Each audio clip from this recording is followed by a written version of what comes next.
Hello and welcome back to Retro Ranger. Today I'm super excited to talk about the Mega Man Legends series, which made its debut in 1997. Of course, everyone's already familiar with the Blue Bomber and his main games, but after talking about its Battle Network series in the last video, it reminded me of another spin-off that never gets enough love. Join me today as we review the Mega Man Legends series.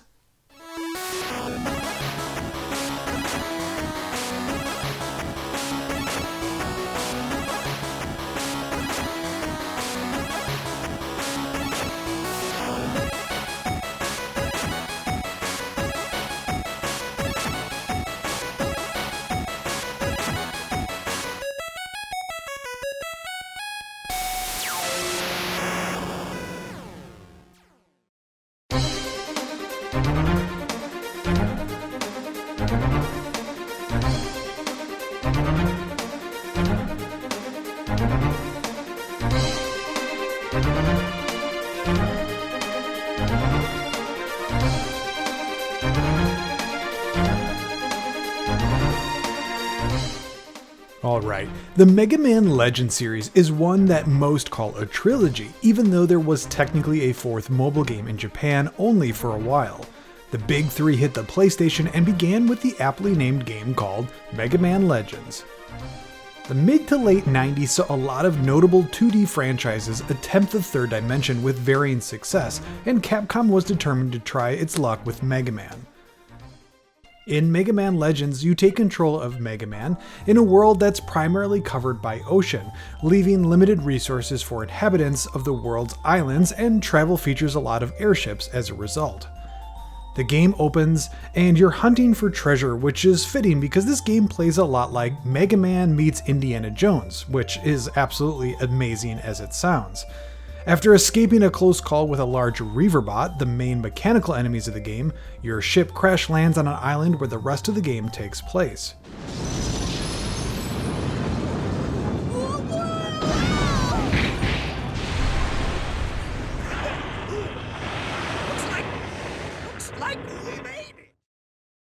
You're joined by series star Roll, her grandfather, and a monkey named Data that, well, handles the data like saving and also recharges your health as an added bonus.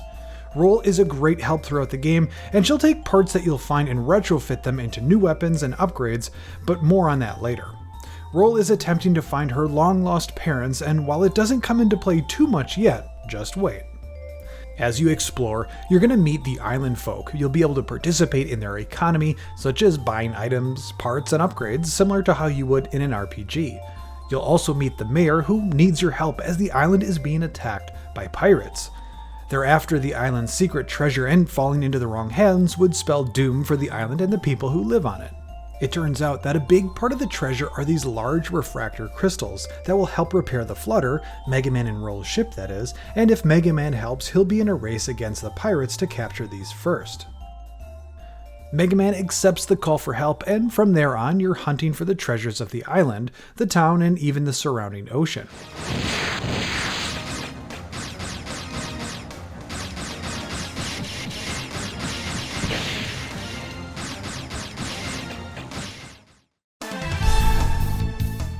The pirates are the main antagonists for the game and repeatedly show up as boss battles throughout. These pirates are the Bonne family, and they're led by elder brother and sister Teasel and Tron Bonne, with their army of adorable servbots, these little Lego robot things, and seemingly an endless stockpile of big killer robots. All we're after is whatever's behind the main gate. Right, Teasel? You know, you're absolutely right. Then that will be our new plan. We'll wait for him to open the main gate. We'll let him keep whatever he finds until then. He'll see. It'll be the Bonds who have the last laugh in this game. That's right! Unlike the main series of Mega Man games, Legends is a 3D action and exploration game with a heavier emphasis on story than ever before. I've summarized the highlights here, but I really can't overstate how well it works. The interactions between the Bonne family, Tron in particular, is oftentimes hilarious, and you really start to like these characters despite being the bad guys.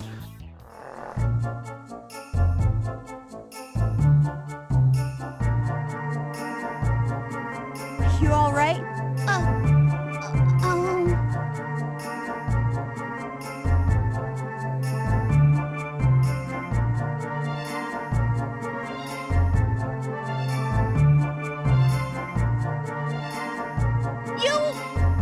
You just mind your own business.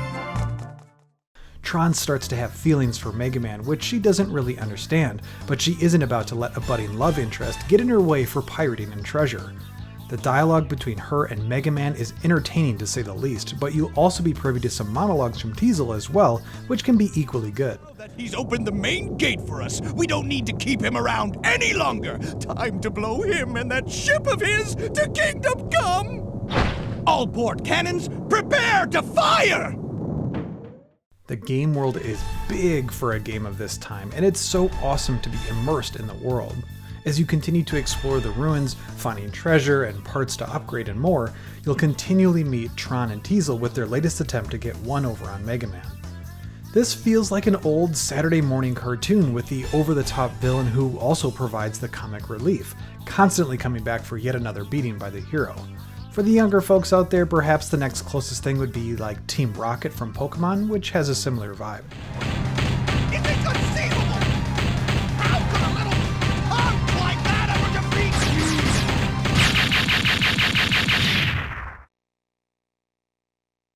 How much does he think it cost to build that in the first place? I'm gonna get him. If it's the last thing I ever do, I'm gonna get him. Master Teasel, are you alright? Whether you crack open a chest or dig in the walls, yes, digging in the walls, it's very prominent for some reason. Perhaps because they call treasure hunting digging and took it a bit too literal? I don't know. Either way, your eyes will be glued to the walls where you can investigate, as some of the best items can be found here. Regardless of where you find them, parts can be used by Roll to upgrade Mega Man.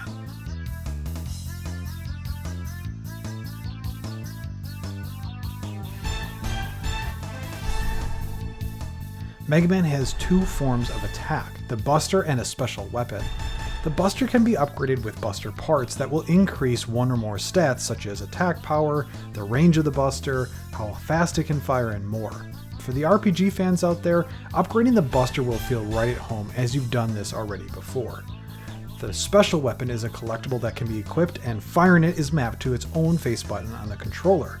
These two can be enhanced by Roll, who just needs money to do so. Regardless of whether you're upgrading the Buster or special weapons, Mega Man will take the parts he finds while digging, and Roll will use her item development skills to produce something good. Also upgradable through store purchase is increased life or HP and health refill canisters, which can come in handy as there's a few spots where you'll fight back-to-back bosses without time to save and refill life in between.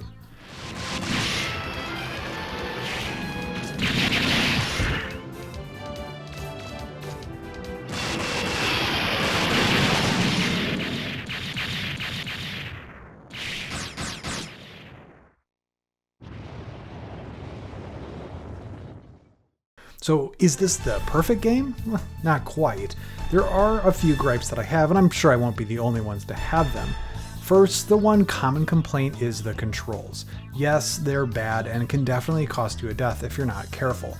Turning is by default tied to the L and R buttons and can be painfully slow, especially when fighting bosses. There's some optimizations that you can learn, like being able to double tap the circle to immediately orient the camera to the direction Mega Man is facing, but it will take a bit before that becomes second nature. While it's bad, there is an autofocus, and it's tied to the R2 button, which helps, even though that you can get wonky as well, as it will switch automatically to the nearest enemy and can cause your camera to kind of freak out if it changes quickly enough. The graphics are also a bit lackluster, even for the late 90s. You'll find some extreme jaggies from no anti-aliasing, a lot of texture warping, and just some polygon culling where you would get some pop in pop out depending on the position of the camera. Since turning can be a challenge as mentioned, it's common to get the camera out of bounds, which can also break some of the immersion, unfortunately. Lastly, and it's a small one, when you kill enemies they drop money, which are these shards, and sometimes some small health refills. The hitboxes for these can be comically small when combined with the controls. It can sometimes be a race against the clock to collect them before they disappear. Why these don't automatically just fly to you within some sort of acceptable range threshold is beyond me, and it can just be a test of patience before too long. I'm not going to ruin the ending of the game for you in case you want to play it, but suffice it to say that the end boss, at least to me, was a bit of a letdown, as it's not the Bonne family, though they do have their own role to play in it. It's still fun though all the same. After chasing the refractor shards across land, sea, and air, treasure hunting in the depths of dungeons, and battling huge robotic bosses, it's revealed that Mega Man had previously lost his memories, and our good monkey Data has those to reinstate if it becomes necessary. More on that later. By a mysterious group of assailants this afternoon, but their offensive was beaten back by an equally mysterious young boy, pictured here on screen.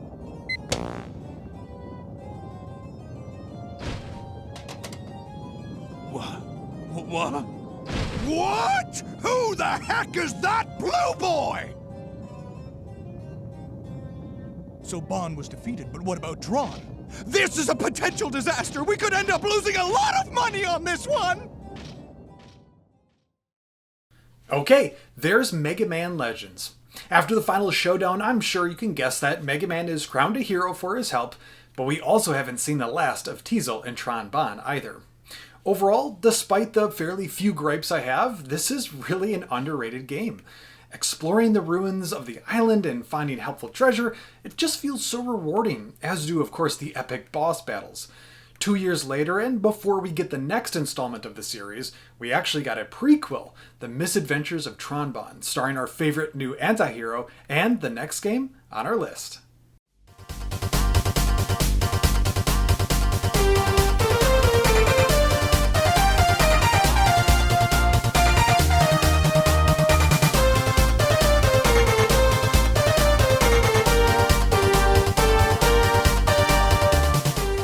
Okay, this is The Misadventures of Tron Bonne, and as mentioned, this is a prequel to the first game. As the name would imply, you're playing primarily as Tron Bonne, though the game opens actually with playing as Teasel, as his debts for building all these robots and flying machines have come due.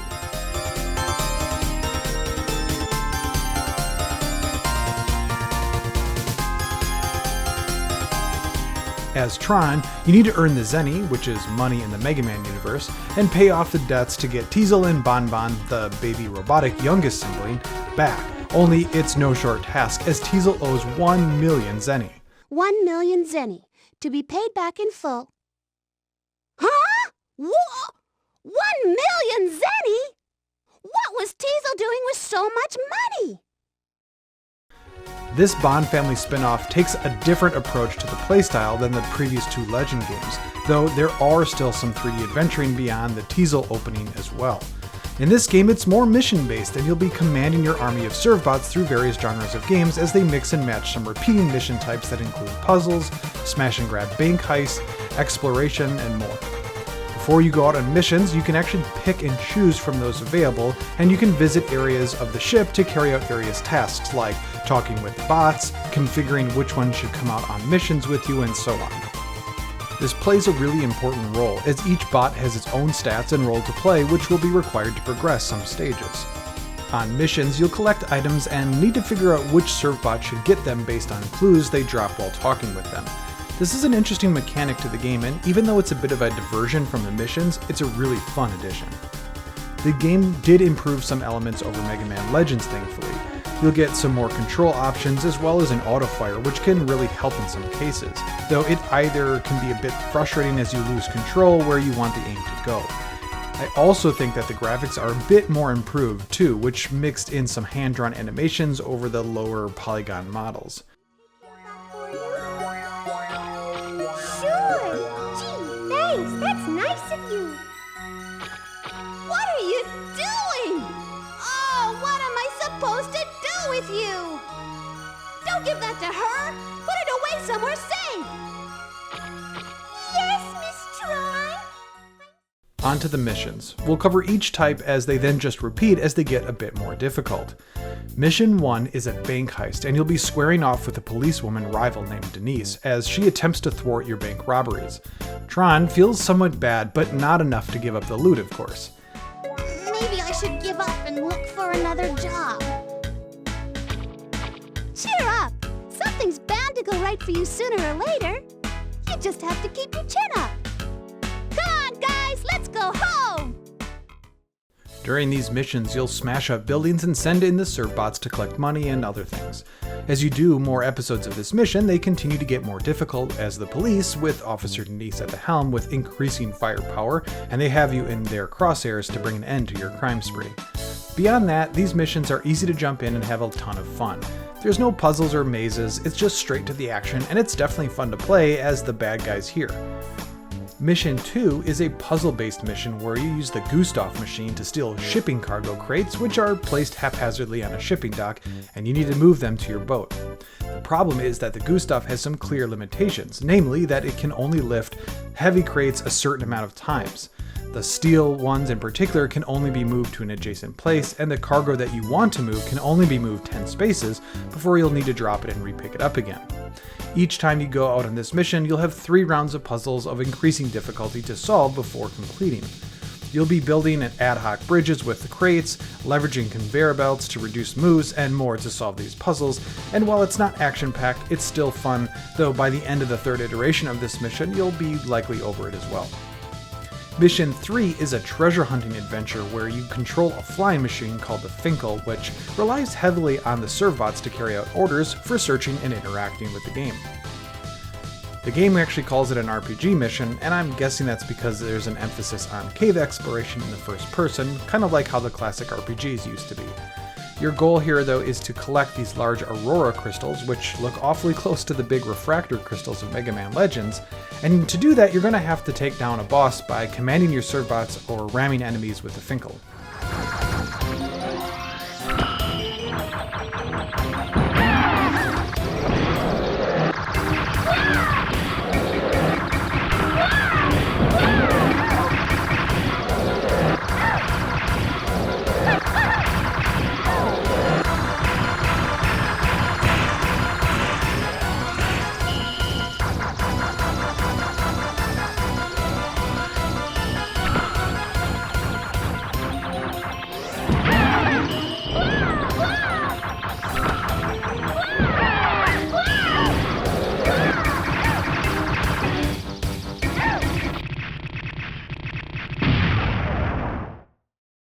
You'll meet new folks, you'll avoid environmental dangers, and use the servbots to collect treasures as you explore these caves.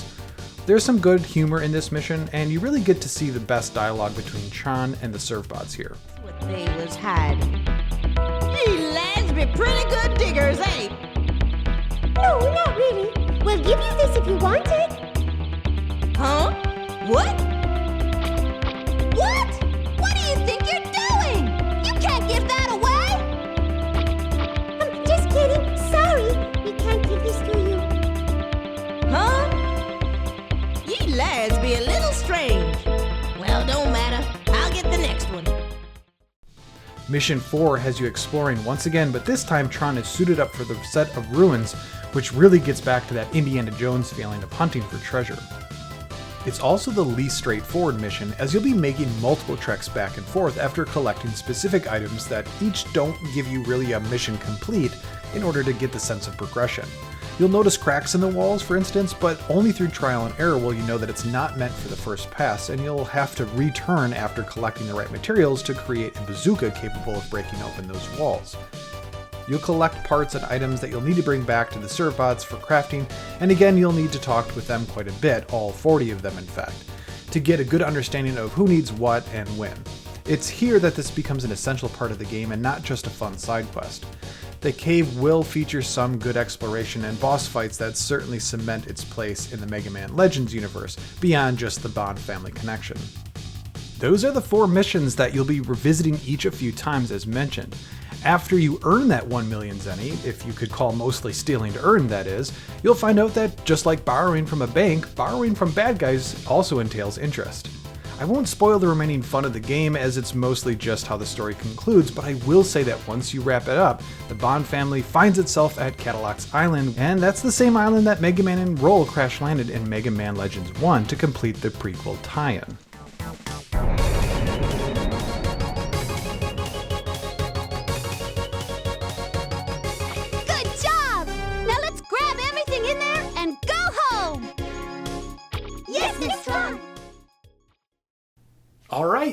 that's the Misadventures of Tron Bonne. What did you all think?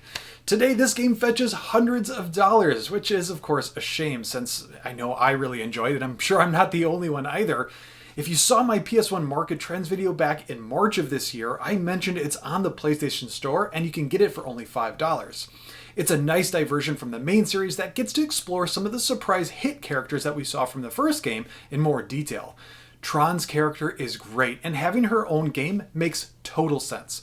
Let's jump into the next game and current last game of the series. Alright, this is Mega Man Legends 2, and it opens with Roll's grandpa and his friend flying on this giant airship surrounded by reporters as they circle the Forbidden Island, preparing for a trip to the surface. They're in search for something called the Mother Lode, and they believe that the Forbidden Island plays host to it. Not all reporters are what they seem though, as we see both Teasel and Tron here incognito, and this time they brought some more muscle.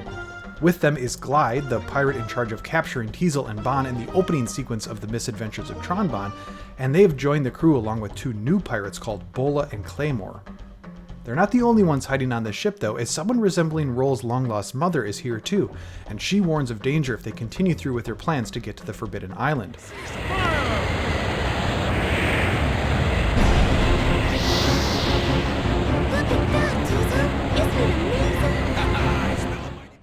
Of course, they ignore and press on with their ship and is shot and disabled, so now it's up to Mega Man and Roll to come to the rescue.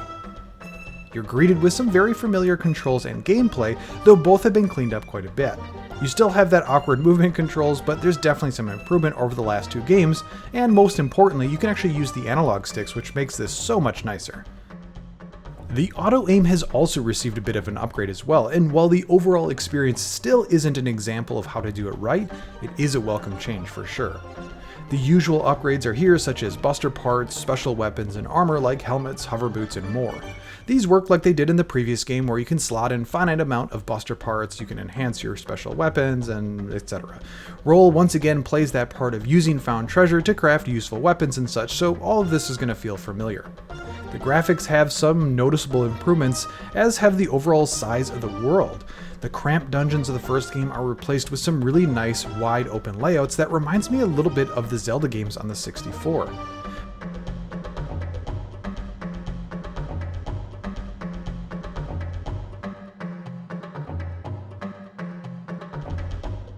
One major change from the last installment is that it doesn't take place on just one island or city.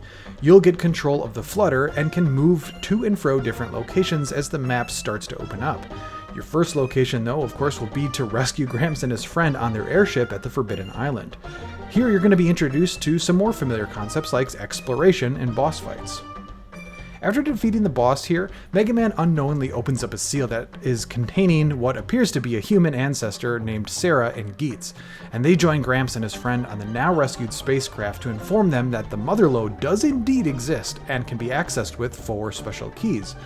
Of course, the Bonne family and their extended crew spies on the information, and from there it's a foot race to see who can get the keys, and it harkens back a little bit to the first Mega Man Legends game with the refractors.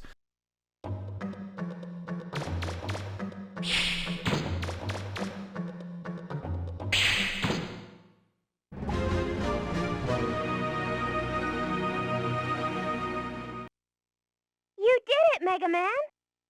So that's one of the keys to the Mother Lode. 1 down, 3 to go. We've got a long ways to go, but I know we can do it. On your journey, you're going to cross paths with Tron, who has built new and more dangerous machines. She attempts some pretty funny trickery to convince Mega Man that he should actually be with her and not Roll, which makes for some of the most hilarious dialogue in the game.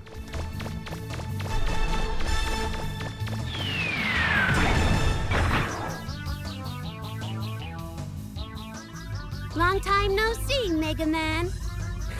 I had a feeling I might run into you here. You're looking as good as ever. Well, as good as you can, considering how that good-for-nothing blonde treats you. What you mean? When I ran into Miss Blondie, she told me all sorts of things. Like how she's glad she doesn't have to go out on digs with you. Do you think that's fair? She gets to relax while you run around getting shot at. Don't you think that's a little strange? Well, Wait, there's more. Haven't you ever noticed that she's keeping some of the money you give her for weapons development for herself? She's skimming off the top and you don't even realize it. What? Skimming? She makes you all sorts of equipment and weapons, right? Do you really think it costs that much? After her ruse fails, her machines will try to destroy Mega Man and any innocent bystanders and their home as well. Of course, you'll be collecting keys, and to do that you'll be exploring dungeons and ruins in a manner of which will now feel classic to you. I mentioned the dungeon layouts already a bit, but I really can't overstate the improvements made here. The quality of the textures, the performance and minimized load times, and just the general layouts that can feel like you're unlocking one big puzzle makes these even more satisfying than the previous game. These dungeons will of course feature bosses and oftentimes mini-bosses like the pirates.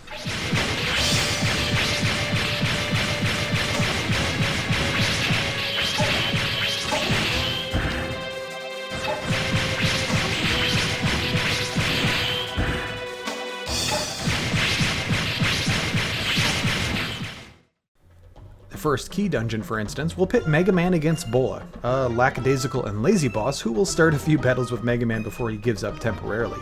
It's a good example of a strong boss design, as each fight ramps up the difficulty, mixing old and new mechanics or hazards.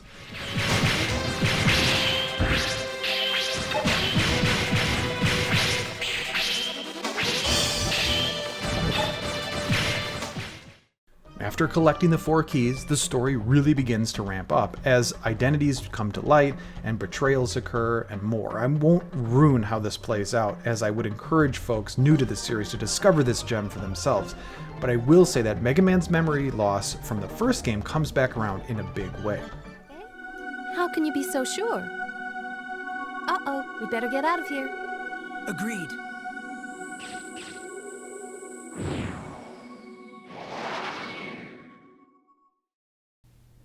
Okay, one last thing to mention about this story is that it ends on a cliffhanger. And while a third game was reportedly in the works at one point before its cancellation, it's now been over 20 years since Mega Man Legends 2, and it would seem that our hope for a finale is unfortunately dwindling. It's also worth mentioning that the first Mega Man Legends game was ported to the Nintendo 64 under the name Mega Man 64, and it's a pretty faithful port, warts and all. Lastly, we didn't really get to touch on the side quests, but it is a big part of what makes these games feel really immersive. Upgrading Mega Man's weapons, seeing more of the story, and playing some of the fun minigames is just the start. If you explore these games, and of course I highly recommend that you do just that, don't pass up these side quests. With that, let me know down below if you've experienced this series before, and if so, what is your favorite amongst them? And as always, thank you for watching Retro Ranger.